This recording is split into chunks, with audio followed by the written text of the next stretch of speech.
Necklace road వేదికగా అట్టహాసంగా ప్రారంభమైన ప్రతిష్టాత్మక ఫార్ములా ఈ రేసింగ్ ప్రపంచ రేసింగ్ ఛాంపియన్షిప్ ముగిసింది. భారత్లోనే తొలిసారిగా హైదరాబాద్ వేదికగా జరుగుతున్న రేసింగ్లో ప్రపంచ స్థాయి రేసర్లు అదరగొట్టారు. మధ్యాహ్నం 3 గంటల ప్రాంతంలో ప్రారంభమైన రేసు గంటన్నర పాటు కొనసాగింది.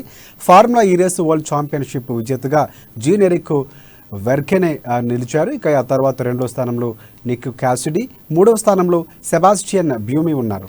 గంటకు 322 కిలోమీటర్ల వేగంతో రేసర్లు దూసుకు వెళ్లారు. కాగా జీన్ ఎరిక్ ఇప్పటికే 2 సార్లు ఫార్ములా ఈ ఛాంపియన్షిప్ కావడం విశేషం. ఇక తాజాగా ఈ విజయంతో అతను మరోసారి 3వసారి ఛాంపియన్గా నిలిచారు.